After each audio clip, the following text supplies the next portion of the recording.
땅의 모든 사람들은 인류가 시작된 이후 지금까지 어쩌면 이 땅에 종말이 올 때까지 한결같은 소망, 소원을 모든 사람들은 똑같이 가지고 있습니다. 어떤 소망이 있습니까? 어떤 소원을 가지고 있습니까? 건강하게 태어나서 건강하게 이 땅에 살다가 건강하게 떠나는 것이, 건강의 축복을 모든 사람은 소원하고 있습니다.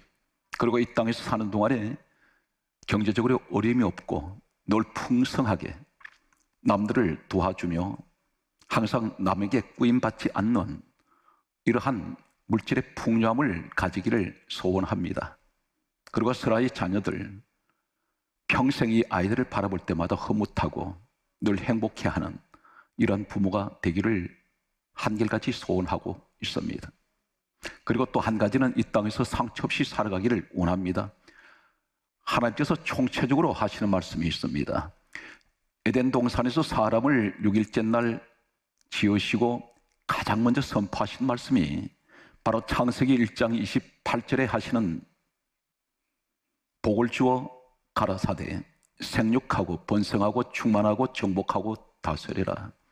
오늘 이것을 가리켜 오복이라고 그렇게 부릅니다. 첫 번째 강조하는 말씀이 생육하라 하셨습니다. 한자의 복이 되면 날생 기를 육자를 사용하고 있습니다. 이 말씀이 바로 어떤 것이냐면 가장 먼저 하나님께서 선포하신 이 복은 건강의 축복입니다. 마음도 건강하고 육신도 건강한, 태어나면서부터 이 땅에서 건강하게 살아가는 것이 하나님의 축복이었습니다.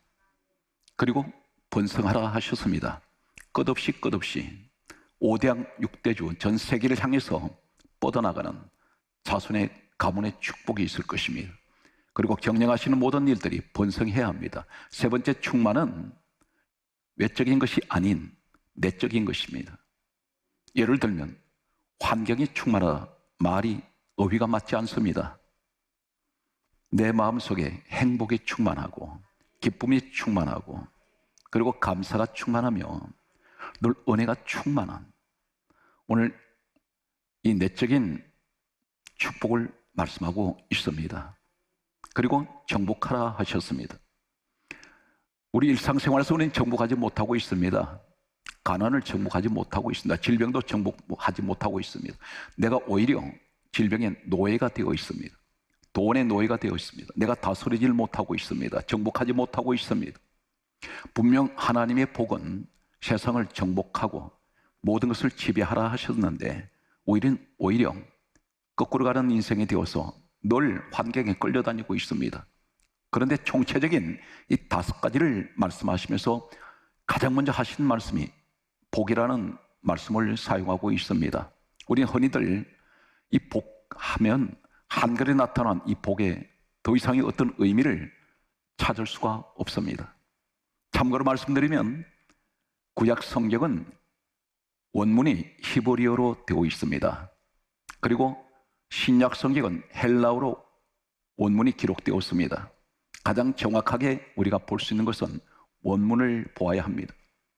번역된 것은 계속해서 번역을 거듭하다 보면 본래 하나님이 말씀하셨던 의도가 전혀 엉뚱한 방향으로 해석될 수가 있기 때문입니다. 히브리어 원문에는 창세기 1장 28절에 복을 주어 하시는 말씀이 생육, 번성, 충만, 정복, 다스리는 이 복이 히브리어는 바라크입니다. 바라크를 하셔야 됩니다. 이 바라크의 의미가 어떤 것이냐면 엎드리다, 절하다, 무릎 꿇다입니다. 무엇을 말씀하는지 아십니까? 예배입니다. 하나님 앞에 예배를 드릴 때에 5가지 축복이 주어지는 것입니다. 그래서 하라고 말씀하셨습니다. 생육하라, 번성하라, 그리고 충만하라, 정복하라, 다스리라. 이것이 가장 총체적인 것은 너는 내 앞에 무릎 꿇어라, 엎드려라, 절하라. 이것은 예배를 의미합니다. 신앙생활에서 기독교 신앙은 가장 중심이 무엇이냐면 제단이었습니다. 구약에는, 신약에는 예배입니다. 항상 예배 중심으로 선교를 하게 되고 예배 중심으로 봉사가 있고 예배 중심으로 믿음이 자랍니다. 이 예배는 결정적인 하나님께 영광을 돌리는 자리이기 때문입니다. 지난주에 이어서 창세기 35장 1절 말씀을 계속하겠습니다. 지난주에는 환난을 만났던 야곱 가정에 이 자식들 문제 때문에 위기 가운데 있었습니다. 사방에서 야곱의 가정을 몰살을 시키기 위해서 달려드는 어쩌면 수천의 사람들이 있었는지 모릅니다.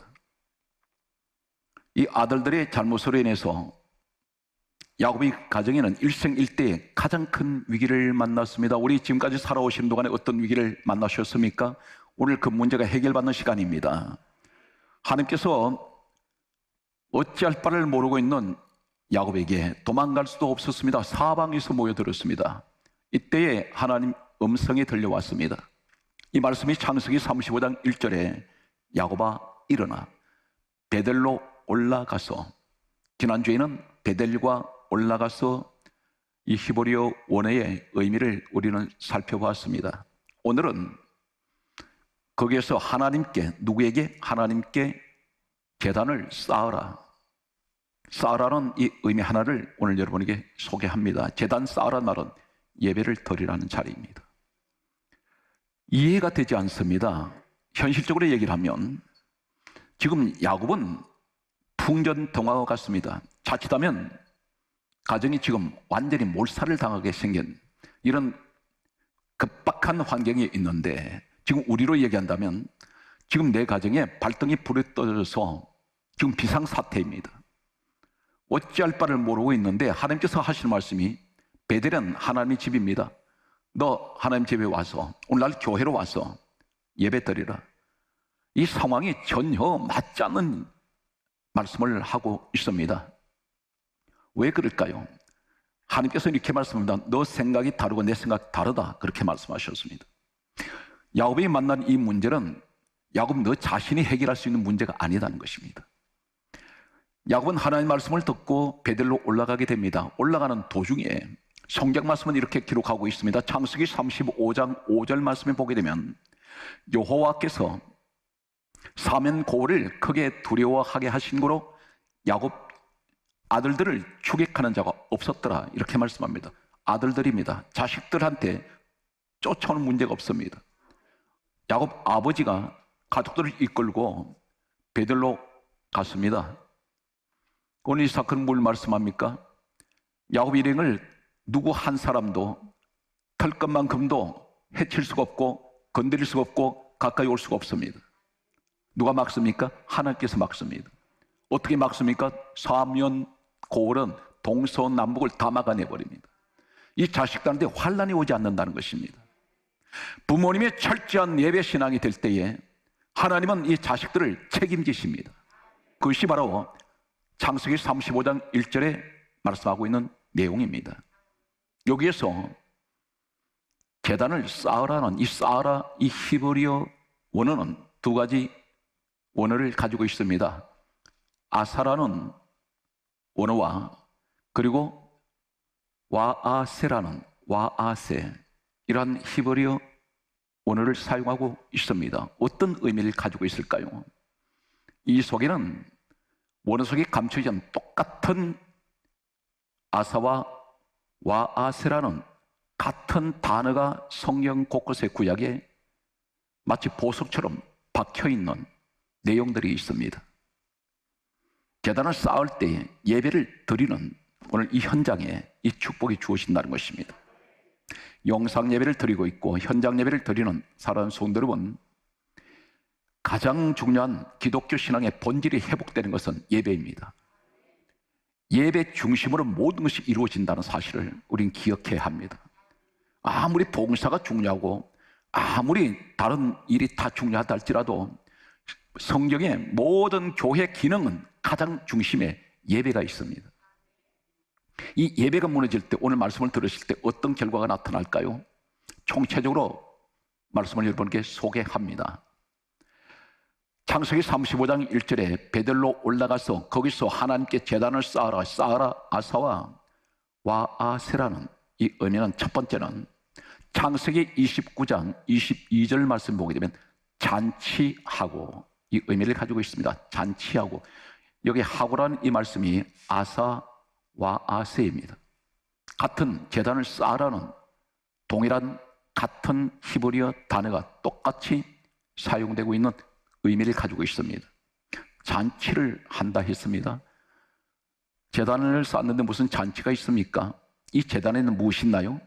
한 군데를 대표적으로 말씀드리면 레위기서 3장 2절 말씀을 보게 되면 이 제단에는 백성들의 죄로 인하여 죽은 희생 제물의 피가 사면에 뿌려져 있습니다. 다시 말해서 희생 제물의 피의 제단입니다. 복음적으로 뭘 말씀합니까? 참고로 말씀드리면 모세라는 사람이 창세기, 출애굽기, 레위기, 민수기, 신명기 5권의 책을 기록을 했습니다. 이로부터 모세 시대로부터 약 1500년 후에 예수님이 이 땅에 오셨습니다. 오셔서 비로소 하신 말씀이 모세가 기록했던 창세기, 출애굽기, 레위기, 민수기, 신명기, 오늘 소개되는 이 창세기 말씀과 오늘 소개되는 출애굽기, 레위기, 민수기, 이 말씀들이 모세가 기록했던 책인데, 이 글들이 예수님께서 하시는 말씀이 요한복음 5장 39절에 이 성경은 내게 대하여 증언하는 것이다, 예수님 이야기라는 것입니다. 1500년 후에 하신 말씀입니다. 그리고 하시는 말씀이 좀 더 구체적으로 말씀드리면 요한복음 5장 46절은 이렇게 말씀하고 있습니다. 모세는 내게 대하여 기록하였음이라. 그러면 레위기 3장 2절에 제단에 피가 뿌려진, 피가 흐르고 있는 이 사건은 무엇을 말하냐면 죄인들을 대신하여 죽은 희생 제물 되는 이 피는 복음적으로 예수 그리스도께서 이 땅에 오셨을 때에 죄인된 하나님의 백성들의 죄를 대신해서 희생 제물이 되셨습니다. 이 피는 복음적으로 예수 그리스도의 피를 말씀합니다. 그래서 요한일서 1장 7절은 예수의 피가 우리를 모든 죄에서 깨끗하게 하실 것이요, 제단으로 올라가서 그곳에 제단에는 쌓으란 이 말씀, 이 제단에는 피가 있습니다. 그런데 오늘 제단을 쌓으라는 아사와 와아세라는 이 의미가 어떻게 잔치하고입니까? 그 제단에 서게 되면 어떤 일이 있나요? 피가 있는 곳에 내가 가면 예수 그리스도의 피로 죽을 내 인생이 살아났습니다. 모든 죄가 그 피로 깨끗하게 되었습니다. 나는 그 앞에 제단 앞에 서 있습니다.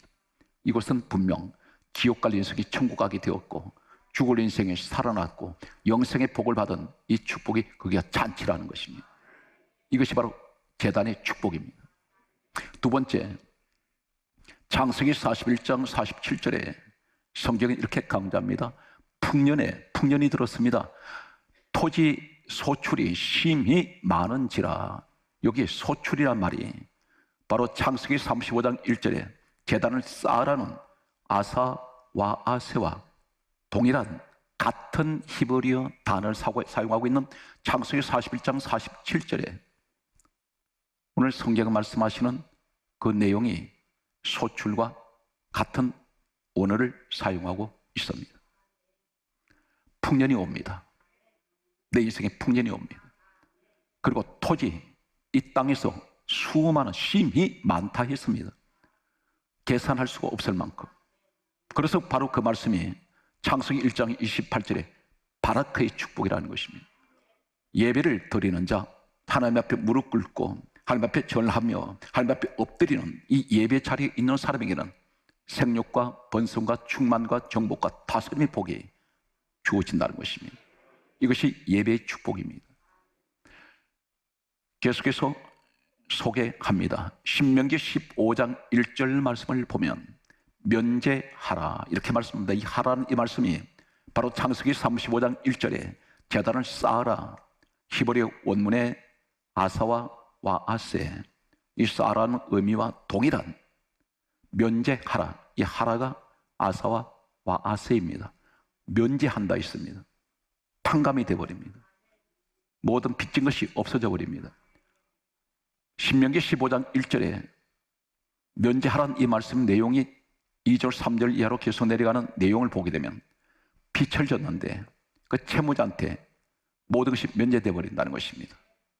그 자리가 어디입니까? 제단에 서는 자리입니다. 나의 모든 죄가 예수 그리스도의 피가 있는 곳에 내가 서 있을 때에, 그곳이 어디입니까? 오늘 예수 그리스도 피값을 하신 교회입니다. 오늘 이곳에 내가 왔더니 나의 지난날의 모든 죄는 예수 그리스도 피로 다 사해져 버렸습니다. 면제가 됩니다. 이 축복이 제단을 쌓으라는 이 쌓아라 아사와 와세의 축복입니다. 오늘 여러분 이 복을 누리고 있다는 사실입니다. 성경 말씀은 계속해서 다음과 같이 말씀하고 있습니다. 사무엘상 12장 6절 말씀을 보면 모세와 아론을 세우시며, 이 세우시며 이 말씀이 창세기 35장 1절에 제단을 쌓아라 아사와 와세의 같은 동일한 히브리어 원어를 사용하고 있는 모세와 아론을 세우시며, 이 말씀이 세우시며 이 말씀이 아사와 와세입니다. 모세가 누구입니까? 민족의 지도자입니다. 아론이 누구입니까? 인류 최초로 세워진 예배자, 제사장, 초대, 이 사람이 제사장이 됩니다. 특별히 이 아론 제사장은 인류 최초로 하나님 세우셨습니다. 이 사람은 평생 예배자의 자리에 있습니다. 그런데 이 사람은 그런 것이 아니라 예배자, 제사장은 지도자입니다. 최고의 영적 지도자. 이 가문이 이로부터 모세 시대로부터 이 아론이 제사장으로 세워지고 난 후에 약 1500년이 세월이 흐른 동안에 예수님께서 이 땅에 오셨습니다. 오셨을 때 누가복음 1장 5절 말씀에 보면 제사장이 한 사람이 있습니다. 그 이름은 사가랴, 그 아내 이름은 엘리사벳. 성경이 이렇게 강조합니다. 엘리사벳은 아론의 자손이었더라. 1500년 동안 예배자, 지도자의 자리에 서 있습니다. 이 가정에는 아들이 태어나면 무조건 지도자입니다. 어떤 능력 보지 않습니다. 신장 보지 않습니다. 지능 보지 않습니다. 아론의 집안에서 태어난 예배자의 자리는 계속해서 예배자, 지도자만 나옵니다. 바로 이 가문에서 누가 나왔습니까? 세례 요한이 태어났습니다. 바로 아론의 자손이 세례 요한입니다. 오늘 이런 축복을 1500년이 지속되는 동안에 이 집안은 예배자의 자리에 서게 되면 계속해서 지도자의 자리에 선다는 사실입니다. 이것이 예배자의 축복입니다. 성경 말씀은 계속해서 이렇게 말씀합니다. 시편 9편 4절 말씀에 보게 되면 주께서 변호하시며 변호자가 되십니다. 변호자는 어떤 자리입니까? 항상 약자편에 서 있습니다. 늘 그 사람에 대한 것을 변호하고 있습니다. 늘 변호한다는 뭘 말합니까? 덮어줍니다. 늘 감싸줍니다. 그 사람 편에 서 있습니다. 우리 하나님이 변호자가 되신다는 것입니다. 이 변호란 말이 바로 아사와 아세입니다. 제단을 쌓으며 예배 자리에 섰더니 하나님이 나의 허물 다 가리세요. 예수님께서 나를 변호하십니다. 그래서 그분은 십자가에서 죽으셨습니다. 누구 때문에 죽었습니까? 나 같은 죄인을 살리시려고 죽으셨습니다. 성경 말씀은 계속해서 이렇게 기록하고 있습니다. 시편 103편 10절 말씀을 보면 다음과 같이 말씀하고 있습니다. 우리 죄를 따라 우리 죄를 처벌하지 아니하신다, 이렇게 말씀합니다. 처벌이란 말이 아사와 와세입니다. 제단을 쌓은 이 축복이 뭘 말합니까? 내가 죄를 지어서 처벌을 받아야 되는데 이 처벌이란 같은 제단을 쌓으며 같은 동일한 히브리어 원어를 사용하시는 것은 이 의미 속에는 무엇을 말씀합니까? 너희 죄는 제단을 쌓는 자에게는, 희생제물의 피가 있는 곳에 와 있는 자에게는 처벌이 없습니다. 처벌하지 않습니다. 심판이 없습니다. 그래서 성경 강조합니다. 로마서 8장 1절에 예수 그리스도 아닌 사람은 정죄함이 없습니다. 아무도 그를 저주할 수가 없어요. 예수님의 모든 저주를 다 짊어지셨기 때문에. 그래서 우리를 가리켜 요한복음 1장 12절에 영접하는 자, 곧 그 이름을 믿는 자에게는 하나님 자녀되는 권세가 주어졌습니다. 여러분, 하나님 자녀입니다. 이 신분이 주어졌습니다.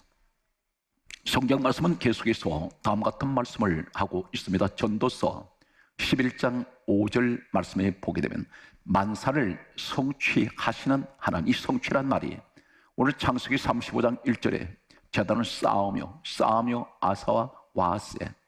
이 말씀이 단어가 그대로 성취, 이 단어가 아사 와세입니다.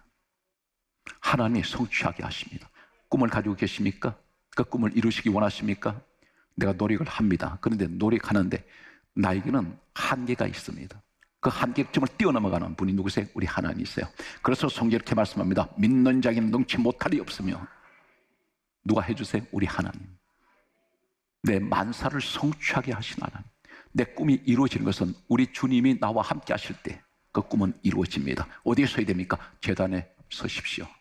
예배 자리에 서십시오. 예배는 내가 피곤해도 그 자리 지켜야 될 자리입니다. 예배는 내가 기분 내키면 내 감정 따라 드리는 것이 예배가 아닙니다. 항상 예배 생활은 내 생활, 인생 중심에 서 있어야 됩니다. 항상 일부분이 되어서는 안 됩니다. 어느 곳에 가든지 예배 자리에 계셔야 됩니다. 그 자리를 통해서 하나님의 영광을 받으시기 때문입니다. 성경 말씀은 계속해서 이렇게 기록하고 있습니다. 이사야 27장 5절 말씀을 보게 되면 하나님께서 이렇게 말씀하십니다. 너는 내 힘을 의지해라. 그렇게 말씀합니다. 하나님 힘을 의지하면 나와 화친하며 화친할 것임이라. 이 것임이니라. 이 말씀이 아사 와세입니다. 누구를 의지해야 됩니까? 하나님을 의지하면 화친이라 말은 하나님과 화목하게 되는 것입니다. 그 자리가 바로 어디입니까? 창세기 35장 1절에 제단을 쌓는 자리입니다. 쌓아라. 동일한 히브리어 원어를 사용하고 있습니다. 오늘 성경 말씀은 이렇게 기록합니다. 한 사람을 소개하겠습니다. 전 성경에서 안타깝게도 예배를 무시하다가 인간에게 최고의 자리는 왕의 자리입니다. 그 자리까지 세우셨는데 하나님께서 그 왕의 자리를 빼앗아서 다른 사람에게 줘버리는 불행한 한 사람이 있습니다. 예배 자리 때문에 예배를 무시했다가 그 사람이 누구냐면 이스라엘 건국 초대 왕 사울입니다. 성경 말씀은 이렇게 기록하고 있습니다. 사무엘상 14장 35절 말씀에 보면 다음과 같이 말씀하고 있습니다. 사울 왕이 처음 쌓은 제단이었더라. 이렇게 기록하고 있습니다. 이 성경 한 개 놓치지 않은 것은 처음 쌓은 단이라고 말씀하고 있습니다. 이 내용을 왜 기록하고 있을까요? 참고로 말씀드리면 사울이라는 왕은 왕이 될 수 없는 사람이었습니다. 자신의 집에 평민 이 청년이 아버지 집에 암나기가 집을 나가버렸습니다. 이 암나기 차도로 다니다가 하나님 이 사람을 지명하셔서 일약 상상 못하는 왕의 자리에 세웠습니다. 그런데 왕이 되었을 때가 역사는 이렇게 기록합니다. 그 연대가 BC 1040년으로 알려지고 있습니다. 그런데 오늘 사무엘상 14장 35절에 처음 쌓은 단이었더라. 이 시기가 언제였냐면 역사의 기록을 보게 되면 약 BC 1030년 경이었습니다. 왕이 되고 난 후에 약 10년이 흘렀습니다.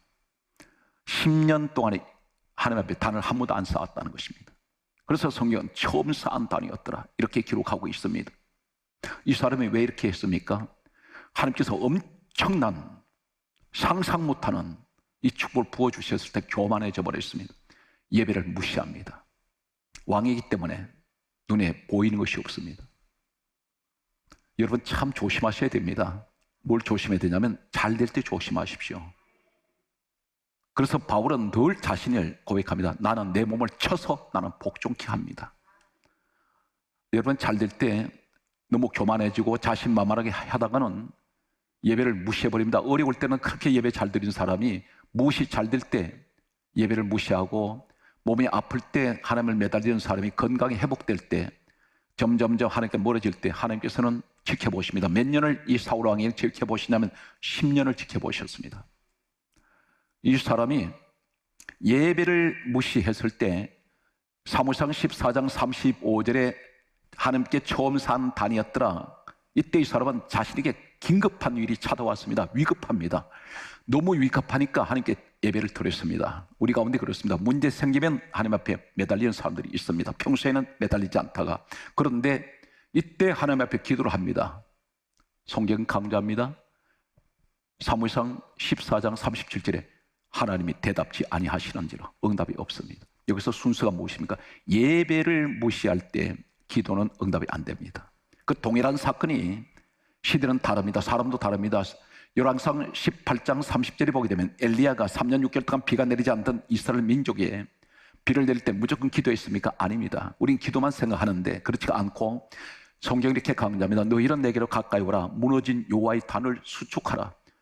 단이 무너진 것 다시 세우라는 것입니다. 그리고 기도 들어갈 때 하나님이 하늘에서 비를 내립니다. 이 순서를 우리는 뒤바꿀 수가 없어요.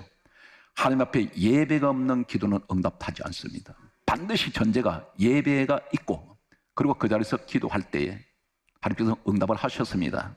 오늘 성경 말씀은 이렇게 기록하고 있습니다. 사무엘상 15장 11절에 보게 되면 하나님께서 후회를 하십니다. 이렇게 하나님께서 하는 마음을 성경이 이렇게 기록하고 있습니다. 내가 사울을 세워서 왕 삼은 것을 후회하노라. 내가 볼 때 너 그렇게 하라고 내가 왕 세운 것 아닌데 너 왕 세워놨더니 예배마저 잊어버리고 내팽개치고 하나님이 관심이 없었습니다. 사무엘 종을 통해서 사울에게 다음과 같이 전달합니다. 성경 말씀은 이렇게 기록합니다. 사무엘상 15장 26절에 다음과 같이 말합니다. 왕이 여호와의 말씀을 버렸으므로, 말씀 버렸다는 것은 너는 예배를 드리라는 것을 너는 지키지 않았다는 것입니다. 왕의 말씀이 하나님의 말씀을 버렸으므로 여호와께서도 당신을 버려 왕이 되지 못하게 하리다. 그러면서 하는 말이 이렇게 말합니다. 당신에게는 왕의 자리를 빼앗아서 다른 사람에게 줄 것이라 했습니다. 여기서 심각한 한 가지 우리는 사실을 기억해야 되는 것은 하나님 지금 내게 내 가정에 주신 축복이 있었습니다. 그리고 누리고 살아왔습니다. 그런데 내가 하나님 앞에 온전한 예배를 사울왕같이 내가 급할 때만 예배를 드리는 이런 예배 신앙이 되었을 때 내가 가지고 있던 이 축복 전부 하나님이 주신 것인데 그분이 걷어버렸어요. 걷어서 누구한테 줍니까? 다른 사람에게 줘버린다는 것입니다. 하늘로 가져가는 것이 아니라 바로 이 사울왕 옆에 누가 있었습니까? 다윗이 있었습니다. 상상 못하는 이 사람에게 왕권이 넘어가 버립니다. 우리는 자칫하면 하나님이 주신 것을 영광을 나타내지 않을 때 다른 사람한테 옮겨갈 수 있다는 것입니다. 뺏겨버릴 수가 있습니다. 시편 5편 7절에 이렇게 말씀합니다. 마지막 말씀이 결론이 되겠습니다. 따라하십시오. 주를 경외함으로 성전을 향하여 예배하리이다.